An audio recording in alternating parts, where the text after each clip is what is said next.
বাংলা সাহিত্যের যুগবিভাগকে ৩ ভাগে ভাগ করা যায়। প্রাচীন যুগ, মধ্যযুগ, আধুনিক যুগ। প্রাচীন যুগের সময়কাল ৬৫০ থেকে ১২০০ ডক্টর মুহাম্মদ শহীদুল্লাহর মতে।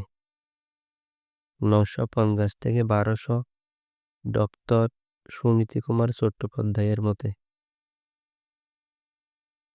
মহামহোপাধ্যায় হরপ্রসাদ শাস্ত্রী ১৯০৭ সালে নেপালের রাজগ্রন্থশালা থেকে চর্যাপদ আবিষ্কার করেন।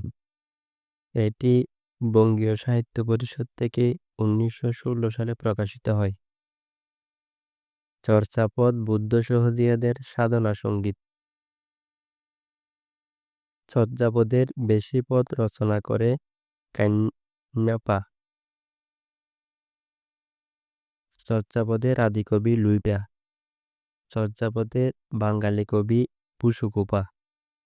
চর্যাপদের মহিলা কবি কুক্কুরিপা। বাংলা সাহিত্যের প্রাচীন নিদর্শন চর্যাপদ। মণিদত্ত চর্যাপদের সংস্কৃত ভাষায় টিকা করে। মধ্যযুগের সময়কাল হচ্ছে ১২০১ থেকে ১৮০০ খ্রিস্টাব্দ পর্যন্ত। আর অন্ধকার যুগের সময়কাল হচ্ছে ১২০১ থেকে ১৩৫০ খ্রিস্টাব্দ পর্যন্ত।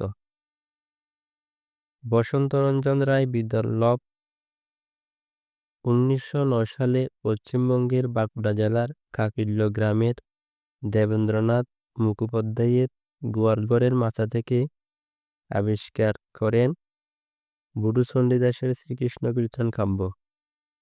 এই কাব্যে মোট ১৩টি খণ্ড রয়েছে। এই কাব্যের চরিত্রগুলো হল কৃষ্ণ, রাধা, বড়াই। বড়াই হল রাধা ও কৃষ্ণের প্রেমের দ্যুতি। এই মধ্যযুগে আরও কিছু বেশ সাহিত্যকর্ম রয়েছে। তার মধ্যে হল বস্ক পদাবলী, মঙ্গল কাব্য, অনুবাদ সাহিত্য, রোমান্টিক প্রণয়োপাখ্যান, ময়মনসিংহ গীতিকা, জীবনী সাহিত্য, কবিওলা ও টপ্পা গান। আধুনিক যুগ হল ১৮০১ থেকে বর্তমান পর্যন্ত। এই যুগে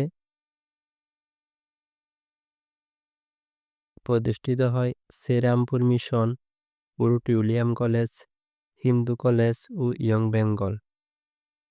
বাংলা একাডেমি। বাংলা গদ্যের সূচনা হয়। উপন্যাস, নাটক, প্রবন্ধ, বাংলা কাব্য, কবিতা, মহাকাব্য, ছোটগল্প, ভাষা আন্দোলন ভিত্তিক সাহিত্য, মুক্তিযুদ্ধ ভিত্তিক গ্রন্থ, চলচ্চিত্র, বাংলা গান প্রকাশিত হয়। পরবর্তীতে বিভিন্ন যুগের সাহিত্যকর্ম নিয়ে বিস্তারিত আলোচনা করা হবে। ধন্যবাদ, ভালো থাকুন।